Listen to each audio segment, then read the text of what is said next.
Yo, what's up guys? Welcome back to Gym Tan Beef. I'm excited to show you this video because I've been wanting to make it for a while on the benefits of cooked versus raw beef. Now, I'm coming at this as a point where I eat raw beef, raw eggs. I just recently tried raw pork here in Germany. They eat Mettbrötchen, which is raw pork. They've been eating it for thousands of years. So I decided, hey, if they're eating it and they're fine, I might as well try it. I was scared for a while that I would get parasites from pork, but I've been fine here. And then just last night, I ate raw pork belly with my wife's grandfather. This is a popular tradition after going in a sauna. You eat raw pork belly or raw pork fat just to clear out the toxins. So I did that last night. So just so you have an idea of the raw foods I've eaten. Now, I will admit to you, I am still afraid to have raw chicken. It just doesn't seem appetizing to me. And I still have that, like, in my head, I'm going to get salmonella. And of course, I've had raw fish with sushi and poke and all of that. But just so you know where I'm coming from, I have tried raw food, but I am still a little skeptical about raw chicken. So with that, let's get into it. Now, the first thing I want to go over is the nutrition, and we'll start with raw. So the best thing about raw food is it's going to have enzyme preservation. So naturally occurring enzymes like proteases that aid your digestion is going to actually reduce the strain on your stomach and make it easier to digest the food. And you really won't experience this unless you've ever tried raw food. Because let me tell you, when I drink 12 eggs in the morning, it's like I didn't eat anything, but yet I'm full, but my stomach is still light. Like if you were to eat 12 cooked eggs, 12 scrambled eggs, you know how eggs just blow up, expand, and you would be like sitting on the couch for about an hour digesting that food. With raw eggs, it takes maybe like 30 minutes and then I'm ready to go. Like I could run a mile. Even maybe like 10 minutes after eating the eggs, you feel great and you're ready to go.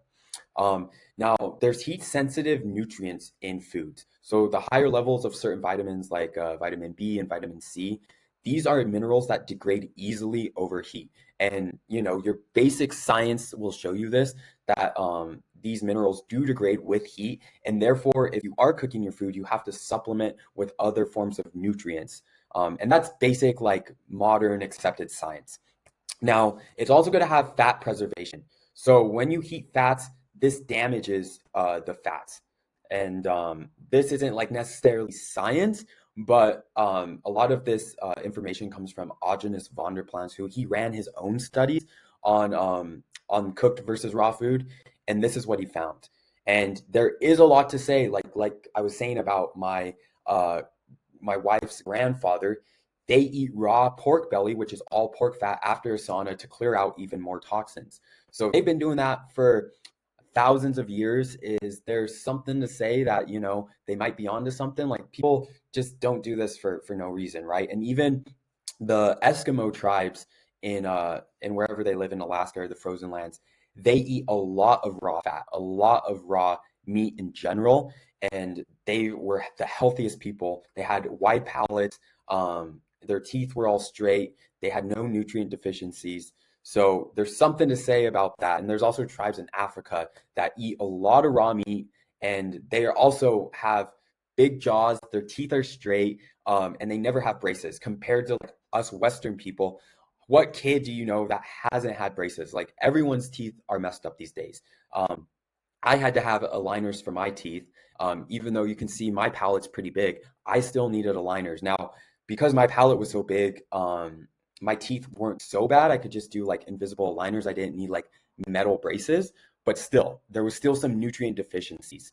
And this also comes into an experiment done on cats. Now, it was proven that cats fed cooked food actually got smaller as their generations went along, versus cats that were fed raw food actually stayed the same size. So there is some science that shows that raw food does hold on to more nutrients and allows you to grow to your full potential. And that is just goes back into the bioavailable natural states of the protein and nutrients. Like you have to think, when humans first started digesting food, were they eating cooked food? No, they were eating raw meat. And that's how our stomach acid was formed. humans actually have the same pH in our stomach acids as scavengers do. So things like condors and vultures, things that eat rotten flesh, humans have the same stomach acid, and we have that to protect us from things like salmonella and these diseases. And we can eat anything, humans are adaptable. We can eat, you shouldn't really necessarily be eating bread, but you can eat anything from bread, vegetables, meat, eggs, like we can eat the whole spectrum. So our stomach acid is adaptable to everything. Now let's get into the nutrition of cooked food. Now, the science claims that cooked food improves digestibility, and they say this, that heat denatures protein, making it easier for our bodies to break down and digest. Now, this comes from one study in 1999, I believe, where they tested raw eggs versus cooked eggs on humans. And I will say this study is flawed just because you can't take a group of people who have eaten cooked eggs their whole life and then immediately feed them raw eggs and expect the body to know how to adapt to that immediately. Like I said, the body is adaptable, but your body also adapts to your normal diet. So if your stomach pH is used to cooked eggs, then of course it's going to process cooked eggs faster than raw eggs. So for this study to be done right, it has to be done on people who have eaten raw eggs long term. So someone like me who actually eats raw eggs every day, and my stomach pH and my body actually knows how to digest that food. But this is just like your basic mainstream science. So I'm going to give both viewpoints here. Now, basic mainstream science says it increases the bioavailability of energy. Cooking gelatinizes starch, breaks down collagen, making calories more available for the same piece of food. So this is the only one. I will make a concession on this because I do love some bone broth. It is hard for me to really eat like bone marrow or chew on bones, but it is super easy for me just to drink collagen.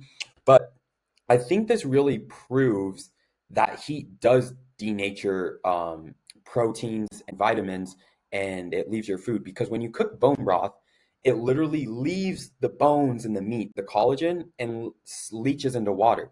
So when you're cooking your food, you're doing the same thing. You're evaporating that water, and out goes the minerals, out goes the collagen. And that's usually what's at like the bottom of the pan when you're done cooking. And then you just throw that down the drain or throw it in the trash. So if it works for bone broth, then it's doing the same for meat, right? They also claim that cooking food releases certain nutrients. So like tomatoes are high in leptosine, which is higher when cooked. And this principle has been studied and can sometimes be applied to meat. And this sometimes comes from science, like it hasn't been proven. But the one thing I would have you ask yourself on cooked versus raw meat is just think about fire. So fire destroys everything else in this world when it's applied to something. Like if I were to apply fire to my blue light glasses, it would destroy it. If I were to apply fire to this notebook, I would destroy it. Same with this paper towel. Yet somehow when you apply fire to meat, it makes it more bioavailable and doesn't destroy the nutrients in it. So just using basic logic, that's what sold me that raw meat is worth the try. And so far, I've never been sick. But with that, let's get into the health benefits and the theories. So with raw meat, this all comes from terrain theory versus germ theory. So on the side of raw meat is terrain theory, on the side of cooked meat is germ theory. Now, terrain theory is based off your internal environment, so the terrain of your body. So germs are only a problem in a weak, toxic terrain. So you'll actually have improved digestion, increased energy, a stronger immune system, and reduction in your allergies if you're eating raw food, if you're getting all those nutrients. Now, where people actually get sick, and this comes from the terrain theory, is that they're eating processed food. You're rubbing all these fake chemicals on your skin. You're getting exposed to EMFs. You're getting exposed to blue light. So basically, your body isn't in its natural state. Therefore, when you throw a little germ in the mix, boom, it's going to fuck up your whole system. And the bacteria in your body is going to try and get rid of that. And that's why you get sick, is because your terrain is off kilter. And what you can apply this to is when mold grows in the forest, it's fine. Like you can walk past black mold in the forest and you won't get sick. And that's because it's in its natural environment. But when black mold enters your home and it gets on your wall or it gets in your ceiling in your bathroom, it's in an unnatural environment. And therefore, it makes you sick. It's more toxic. Let's get into germ theory. Now, germ theory, this all comes from Louis Pasteur, and he says that the number one benefit of cooking food is the kill temperature. So, for example, if you get your food to 165 degrees Fahrenheit or 74 degrees Celsius, this kills off salmonella. You're also going to kill parasites, and then it's also going to tenderize and break down connective tissue, making the meat easier to digest. Now, something to keep in mind with this is I've seen videos online where people go to steakhouses where their meat is cooked and there's still worms in it. So to actually kill parasites, you have to get the internal temperature of that meat pretty hot. So if you're even like eating your steak medium rare, there's a good chance a parasite could survive in the middle of that meat, and then the cooking is useless. I mean, the cooking will kill like salmonella, E. coli, those bacteria that usually they rest on the outside of the meat. They're not on the inside of the meat. Usually those bacteria get on the meat during meat processing. And that's why if you're going to eat raw meat, you want to make sure it comes from like a good source, a butcher you trust, and not a factory farm. You're just going to have less exposure to all these pathogens. But then again, what you have to remember is we do as humans have salmonella in our digestive tracts. It's just naturally occurring in there. So you have to think, if it's naturally occurring in there, how when we get outside salmonella does it make us sick? It might be the terrain. I'm trying to be unbiased here, but I'm kind of sold on, like, I've eaten raw food for since December of this year, and I've never gotten sick, never ever. So I don't know, but I still want to take you through the downsides of both. So again, the downsides of raw food would be pathogens like Salmonella, E. coli, Listeria, uh, Campylobacter, and these have been linked to real outbreaks. Like, people do die from Salmonella. But to give you an overview, I think the studies show that 64 people got Salmonella from eggs in the US last year, and only 2 people were hospitalized and 0 people died. So even if you do get it, you're not going to die from it. Like, I look at it like the 2020 pandemic, that virus that was going around. You only died if you were old or fat, or you had some other underlying condition. It's the same for Salmonella. Like, a lot of people get Salmonella and they don't even realize that they have it. So again, your terrain, it might be about your internal body and your health. And then again, you can get parasites. The common ones are Trichinella, Toxoplasma gondii, and tapeworms. And there's a theoretical risk from all of these. Like I said, even in cooked food that is sold in steakhouses, people have found parasites in those, like worms crawling through them. So even if you cook it, there's the risk of parasites. Now, if you eat it raw, those parasites are going to get into your body. But again, that's what our stomach acid is for. Like, a parasite should not survive your stomach acid if you have a healthy pH. So again, goes back to terrain. But let's go down to the downsides of cooked foods. So again, you're going to have the nutrient loss, specifically from vitamins B, B6, B12. These leach into the cooking juices and degrade under high heat. So like all that juice you see that comes out of your steak, that's water, and that's also vitamins and nutrients leaching out. Now, cooking also creates harmful compounds, and these are all cancerous. Like, these have been linked to cancer. And this comes from modern science, so you can believe it or not, but modern science actually has proven this, that the HCAs form when muscle meat is cooked at high temperatures, and this is linked to cancer. So a lot of people, when they cook meat, I know I do, I just like to sear the outside. That sear creates carcinogens. It's similar to like smoking. Like, when you're searing something, you're destroying it. So you're also going to run into PAHs, and this is formed when fat drips into fire and creates a flame. And then, like, when you're grilling meat, the fat drips and then it burns your meat. Again, you're burning your meat, creating carcinogens. This is just another carcinogen.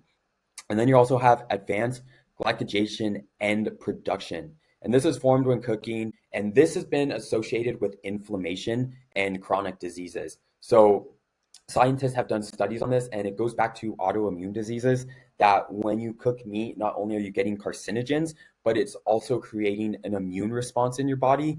That's telling your body that it needs to basically attack its own cells. And like I said, modern science has proved that.